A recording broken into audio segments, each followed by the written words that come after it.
सारे पत्रकार बंधुओं को हमारा नमस्कार। ये प्रेस वार्ता जो है, जैसा सभी न्यूज चैनल्स पे चल रहा है, भारत में सबसे बड़ा कट्टर बेईमान पापी आपका कन्वीनर अरविंद केजरीवाल कांप रहा है थर-थर। सर्दी में निकल रहे हैं पसीने, अंदर से हुआ है बहुत उसमें डर। और क्यों? कारण ये है कि ईडी ने चौथा समन भेजा अरविंद केजरीवाल को और उनसे पूछताछ करना चाहिए। ये तो न्याय संगत है, कानून संगत है, लेकिन अरविंद केजरीवाल ऐसा क्या हुआ कि सर्दी में आप के पसीने छूट रहे हैं, आप थर-थर कांप रहे हैं, आपको डर लगने लगा है, आपको ये जानकारी हो गई है कि जेल की सलाखों के पीछे जो आरोपी बैठे हैं, जिनको ये कट्टर ईमानदार बताते थे, जो निकले कट्टर बेईमान, पूर्व उप मुख्यमंत्री मनीष सिसोदिया और सांसद संजय सिंह कह रहे हैं मेरे भैया शराब घोटाले के किंगपिन कट्टर बेईमान अरविंद केजरीवाल हमारे पास कब आओगे?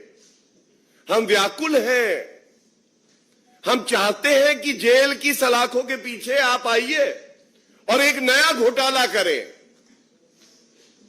जैसे मसाज घोटाला किया था, मसाज करवा रहे थे पॉक्सो एक्यूज से, वैसे ही जब शराब घोटाले के किंगपिन अंदर जाएंगे, जो अब यकीन हो रहा है कि इनको अंदर जाना पड़ेगा। और ये बड़ी जिम्मेदारी से मैं कहता हूं, एक मुख्यमंत्री जो कि संविधान की शपथ लेता है, वो कहता है मैं संविधान और कानून का पालन करूंगा और उसकी रक्षा करूंगा। पहला समन, विधानसभा चुनाव है इसलिए नहीं जा पाऊंगा जी। दूसरा समन, विपासना करनी है मुझे, मैं इसलिए नहीं जाऊंगा। तीसरा समन, लोकसभा के चुनाव की शुरुआत हो चुकी है। आज चौथा समन आया और बताया ये जा रहा है, आप सब पत्रकार बंधुओं को ज्यादा जानकारी होगी। एक अवार्ड सेरेमनी थी, नाम था एक्सेलेंस इन एजुकेशन अवार्ड। वहां पे हमारा जो देश का भविष्य है, दिल्ली का भविष्य है, उन बच्चों को पुरस्कृत कर रहे हैं। जनता दिल्ली की और देश की ये कह रही है, अरविंद केजरीवाल तो केवल एक्सेलेंस इन करप्शन अवार्ड में मुख्य अतिथि बने और एक कोचिंग सेंटर खोले, किस तरह से घोटाले होंगे। टॉयलेट को क्लासरूम बता दूंगा मैं, दिल्ली के लिए बस खरीदूंगा, उसमें मैं घोटाला कर दूंगा। मैं कसम खाता हूं, मैं बड़ा बंगला नहीं लूंगा, उसके बाद शीश महल अपना बनाऊंगा, घोटाला कर दूंगा। और अब शराब घोटाले के किंगपिन हो, लेकिन इतनी हिम्मत नहीं पड़ रही कि जाके ईडी के प्रश्नों का सामना कर सको। कुछ प्रमुख बातें इस प्रेस वार्ता में आपके समक्ष रख दूं। सबसे पहले, एक कहावत है कि उल्टा चोर कोतवाल को डांटे, तो आज ये कहना गलत नहीं होगा, शराब घोटाले के किंगपिन ईडी को बता रहे हैं कि तुम अपना समन वापस लो। साथ में वो ईडी से सवाल पूछ रहे हैं। आजाद भारत के इतिहास में ऐसा नहीं हुआ है कि कोई व्यक्ति जांच एजेंसी समन देके बुलाए और वो जांच एजेंसी से कहे ये बताओ समन वापस लोगे या नहीं। अराजकता का पर्याय कोई है जिसके डीएनए में अराजकता है, कानून को तोड़ना है, भ्रष्टाचार है, लूट खसोट है, कमीशन खोरी है, चोरी है, तो वो अरविंद केजरीवाल है। और दूसरा बड़ा सवाल जो आपके माध्यम से मैं चाहूंगा कि अरविंद केजरीवाल जहां पे भी जो उनके शराब कारोबारी घोटालेबाजों के साथ बैठ के ये प्रेस वार्ता देख रहे हैं, बताएं। पहला समन आया 2 नवंबर 2023 को, आपको जांच एजेंसी के सामने जाना था। करीब करीब 2.5 महीने का समय बीत चुका है।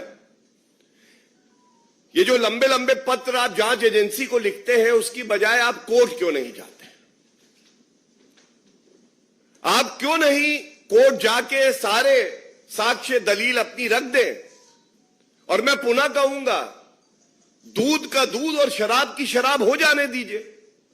लेकिन अब यह यकीन हो गया है कि अरविंद केजरीवाल जानते हैं कि उन्होंने ये जो घोटाला किया है हजारों करोड़ रुपए का, जैसे 10.5 महीने से मनीष सिसोदिया को बेल नहीं मिली है, संजय सिंह 3.5 महीने से बेल नहीं पाए, अंदर है, तो अरविंद केजरीवाल भी जान गए हैं कि उनका भविष्य जो है वो अंधकार में है। जनता को जवाब देना पड़ेगा। और बिल्कुल स्पष्टता से ये बात कह दे, अरविंद केजरीवाल कट्टर बेईमान, पापी आपके कन्वीनर, सुन लो, कानून से ऊपर तुम हो नहीं। और जैसे किसी भी व्यक्ति को चलने के लिए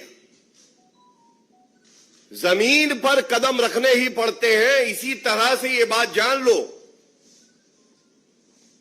जो भी मुजरिम हो, जो भी व्यक्ति हो जिसको समन दिया है, वो कुछ समय कानून से भाग तो सकता है पर बच नहीं सकता है। बचने वाले नहीं हो आप अरविंद केजरीवाल। ये जो सरकार है, ये आज पर्याय है ईमानदारी की। ये पर्याय है कि अगर घोटाला करोगे तो सख्त कार्रवाई होगी, तुम्हें बख्शा नहीं जाएगा। और इसीलिए मैंने तमाम उनके वक्तव्य देखे, अभी भी चल रहा था। मैं केवल याद दिला दूं भारतीय राजनीति के गजनी को, जिनकी याददाश्त चली गई, कि ये आपका वक्तव्य है अरविंद केजरीवाल जी कि मैं भारतीय राजनीति में कदम इसलिए रख रहा हूं कि मुझे भ्रष्टाचार को खत्म करना है। और फिर से याद दिला दूं आपको कि आप ही ने कहा था, किसी भी राजनेता पे अगर भ्रष्टाचार के आरोप लगे तो पहले उसे इस्तीफा दे देना चाहिए, और जब उसका नाम क्लियर हो जाए उसके बाद उसे पुनः राजनीति में सक्रिय होना चाहिए। ये सब इसलिए कह रहा हूं क्योंकि अरविंद केजरीवाल आज भ्रष्टाचार का पर्याय है, और जो गंदगी उन्होंने मचाई है, जो उदाहरण उन्होंने जनता के बीच में पेश किया है, यह चिंताजनक है कि एक मुख्यमंत्री आज भारत के संविधान को तार-तार कर रहा है और अपनी जवाबदेही से भाग रहा है। ये बचने नहीं पाएंगे। धन्यवाद। कोई सवाल हो?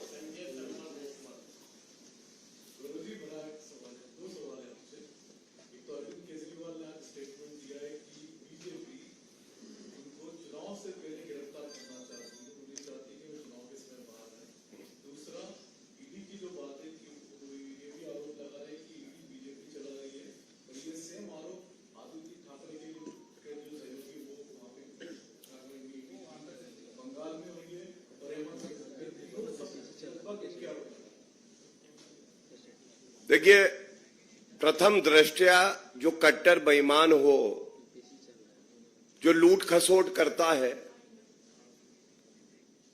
वो हमारी जांच एजेंसी पे आरोप लगाए ये कतई बर्दाश्त नहीं होगा।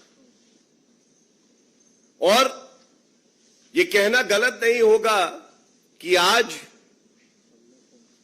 ईडी, सीबीआई, तमाम जांच एजेंसियां अपना कार्य करती हैं। अब वो पिंजरे का तोता नहीं है कांग्रेस की सरकार में जैसे थी। और ये सारे भ्रष्टाचारी एक हुए हैं केवल एक वजह से। इनको ये लगता है कि सारे भ्रष्टाचारी अगर भ्रष्टाचार के गोंद से जुड़ जाएंगे तो इनका कोई कुछ नहीं बिगाड़ पाएगा। लेकिन मैं ये बात बता दूं, जब कानून का डंडा पड़ता है, जब कानून के डंडे की गर्मी दिखाई देती है तो अच्छी अच्छी गोंद पिघल जाती है और इन सबको इनकी हैसियत पता चल जाएगी। ये सारे, वो कहावत है ना, चोर चोर मौसेरे भाई, वैसे ही ये सारे जितने इंडी अलायंस घमंडिया के घटक दल हैं, इन्होंने देश को लूटा है। और अब समय आ गया है कि आप जवाब दो जांच एजेंसियों को। और अगर आपको ऐसा प्रतीत होता है कि राजनीतिक द्वेष से यह कार्रवाई हो रही है तो न्यायालय का दरवाजा है, आप खटखटाओ, अपनी बात रखो। और चुनौती देता हूं, 9.5 साल में ये जितने विपक्षी दल हैं, जितने भ्रष्टाचारी हैं, एक आदेश सर्वोच्च न्यायालय का या उच्च न्यायालय का नहीं दिखा सकते कि कार्रवाई रद्द की गई हो। बल्कि 14 राजनीतिक दल इसी तरह की अटपटी दलीलें दे रहे थे और सर्वोच्च न्यायालय गए थे कि ईडी, सीबीआई का दुरुपयोग हो रहा है, और वो याचिका को खारिज किया गया, निरस्त किया गया। और ये करारा थप्पड़ था हर उस भ्रष्टाचारी के गाल पर जिसको ये गलतफहमी है कि वो कानून से ऊपर है। मेरा प्रश्न इससे थोड़ा जो एसटी हसन है, समाजवादी पार्टी सांसद, वो एक बार फिर से ये कह रहे हैं कि ट्रेन में, बसों में मुसलमान सफर न करें, भड़काने की कोशिश की जाए। इसी से जुड़ा मेरा सवाल भी है कि शिवपाल यादव ने कहा है कि जब आंदोलन के समय गोलियां चलाई गई तो दरअसल संविधान की रक्षा के लिए गोलियां चलाई गई। और इसी से राज ने कहा है कि 22 जनवरी के बाद दलित, ओबीसी और आदिवासियों के लिए कलयुग शुरू हो जाएगा। सर, मेरा सवाल अरविंद केजरीवाल से जुड़ा ही है। इंडिया गठबंधन की आपने बात की है, और वो ये कह रहे हैं कि पहली जीत जो है वो चंडीगढ़ में इलेक्शन में हुई।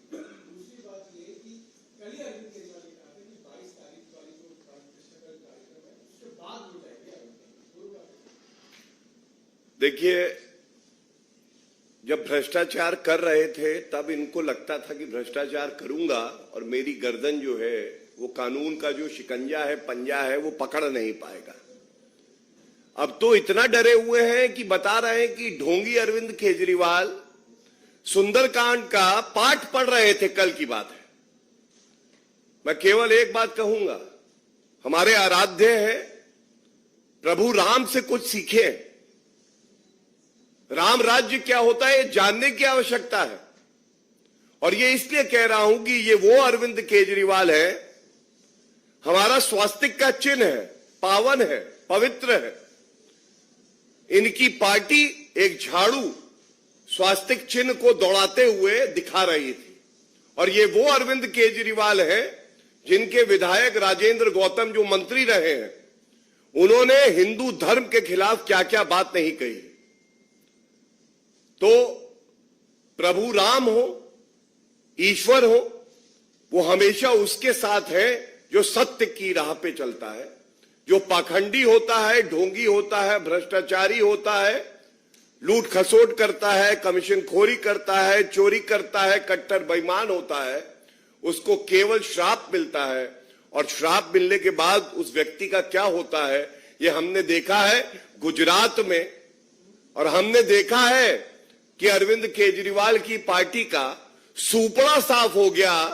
जो 5 प्रदेशों में चुनाव हुए, खासकर छत्तीसगढ़, मध्य प्रदेश और राजस्थान में, जमानत जब्त होने का कीर्तिमान किसी ने बनाया है तो वो अरविंद केजरीवाल है। और इनकी पार्टी को नोटा से कम वोट मिले।